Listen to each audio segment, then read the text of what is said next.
S'ouvrir aux gens vous aide à ouvrir votre esprit. Je pense que beaucoup de gens sont des ignorants. Ils sont tout le temps dans le rejet du changement. Bien au contraire, vous devez voyager et sortir de votre zone de confort. Il y aura toujours une rose qui poussera dans le béton. Et j'ai l'impression, quelle que soit la difficulté de ma situation, que j'ai été construit pour ça.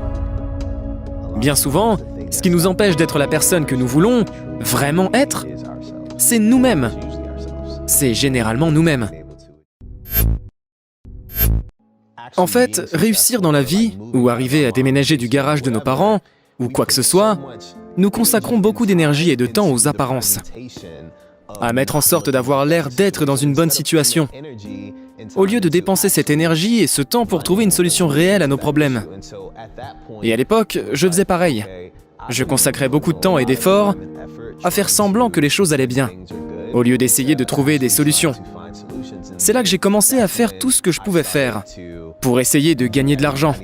Et vraiment, quand je dis accepter les choses, ce n'est pas nécessairement dans le sens de les accepter telles qu'elles sont et faire semblant que ce sont de bonnes choses. Ce sont de réels problèmes et je dois trouver une solution.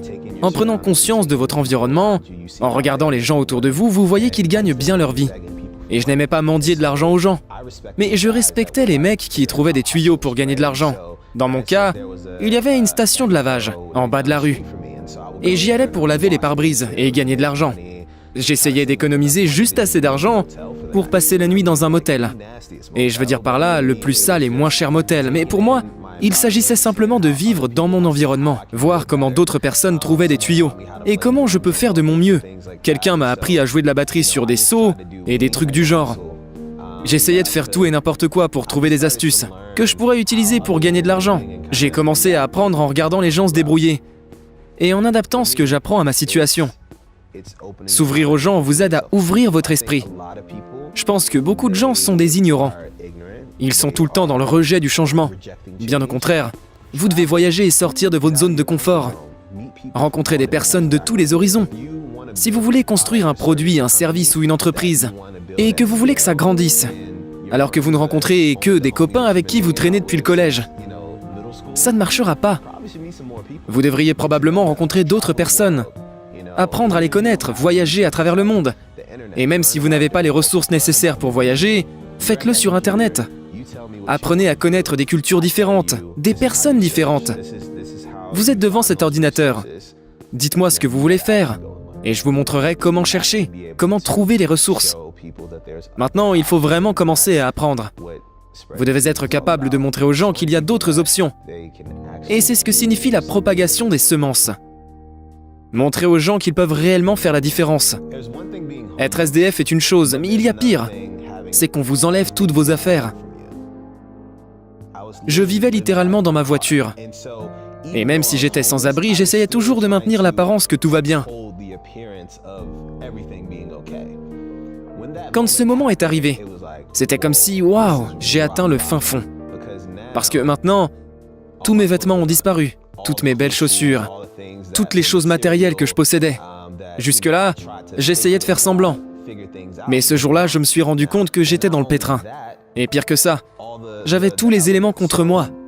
S'il pleut ou il neige, ça va monter dans ma voiture. J'étais plein dedans, dans la moisissure et l'odeur, et je puais.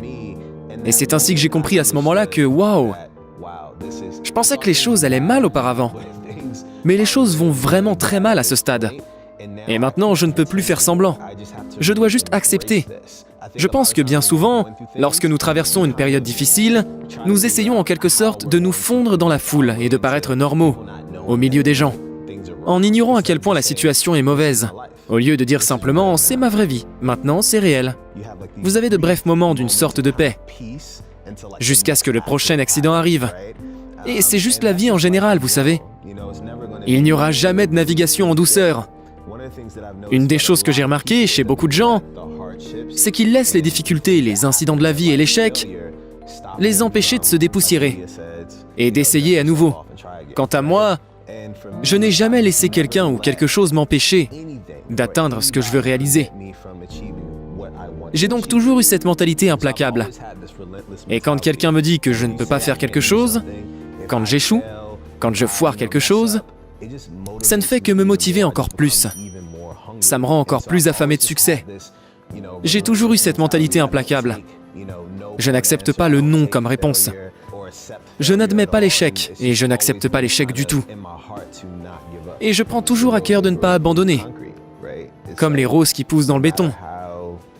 Quelle que soit la gravité de la situation, aussi mauvaise qu'elle soit, il y aura toujours une rose qui poussera dans le béton. Et j'ai l'impression, quelle que soit la difficulté de ma situation, que j'ai été construit pour ça. Je ne me permettais pas d'échouer et j'avais cette mentalité. Et je savais que, maintenant que j'ai poussé dans le béton, je commencerai à planter mes graines et à faire pousser plus de fleurs dans ce béton. Ce qui est si spécial à propos d'Internet aujourd'hui, c'est que vous pouvez vraiment apprendre tout ce que vous voulez. Par exemple, si vous voulez apprendre à coder, si vous voulez devenir développeur, développer un logiciel ou créer des applications, vous pouvez littéralement aller sur YouTube et apprendre à coder. Et je dis à chaque personne qui veut apprendre quoi que ce soit, quel que soit le domaine qu'elle veut, qu'il existe maintenant des ressources et des cours en ligne qui peuvent l'aider à se construire en quoi que ce soit. Et au bout du compte, cette personne doit juste avoir de la volonté et faire en sorte que ça se réalise. Parce que personne ne le fera à votre place. Et en définitive, seule la volonté compte. Il faut vraiment le vouloir, et je pense que le problème actuellement, c'est les réseaux sociaux. Avant, quand j'étais jeune, je ne voyais pas tous ces exemples de personnes qui ont de belles voitures, ou qui passent tout le temps de beaux moments. Et maintenant, avec les réseaux sociaux, où que vous soyez, même si vous êtes au milieu de nulle part, vous pouvez vous connecter à Instagram et voir tout ce monde d'expériences et de belles choses. Le problème, c'est ce qu'on pense, genre « Oh, regarde, ces gens qui ont tout. Je devrais donc pouvoir tout obtenir. » Et on ne voit pas le travail qui se cache derrière tout ça. J'ai commencé mon premier travail de marketing à 14 ans. J'ai déjà 10 ans d'expérience dans l'entrepreneuriat. Ce n'est que dernièrement que j'ai commencé à avoir de la reconnaissance. Les gens ne voient pas tout le travail qu'il faut pour arriver à ce point, et c'est là le problème. Et donc ils pensent que le succès est censé venir du jour au lendemain. Ils sont genre « Oh, j'ai commencé le travail. L'argent viendra tout de suite. » Non, ce n'est pas comme ça que ça marche. C'est un marathon et non pas un sprint. On ne sait jamais à quel moment de notre vie on trouvera la passion et on comprendra la solution. La partie la plus amusante, c'est d'explorer de multiples pistes. C'est quand vous arrivez à un point où vous pouvez juste essayer un tas de choses, asseyez-vous, écrivez une liste des choses qui vous intéressent, toutes ces choses différentes qui vous intéressent, prenez les 5 premières de la liste et posez-vous la question. Comment puis-je faire quelque chose avec ce top 5 qui va non seulement me passionner, mais qui me permettra aussi de gagner au moins assez d'argent pour me débrouiller. Bien souvent, ce qui nous empêche d'être la personne que nous voulons vraiment être, c'est nous-mêmes. C'est généralement nous-mêmes. Nous devons être capables d'identifier nos problèmes de santé mentale, la dépression, l'anxiété, toutes ces choses qui nous préoccupent. Et quand nous décidons qu'on veut un changement, nous devons faire preuve de l'humilité nécessaire au changement qu'on veut. Et c'est l'un des plus grands obstacles que l'on puisse franchir. Je vais lancer un business beaucoup plus performant. Si j'y arrive, c'est parce que j'ai pris le temps d'apprendre. Je pense que les gens sont trop pressés d'avoir une récompense. Surtout l'argent. Ils sont constamment genre « Oh, je veux plus d'argent ». Et c'est comme ça qu'on lance des projets de basse qualité.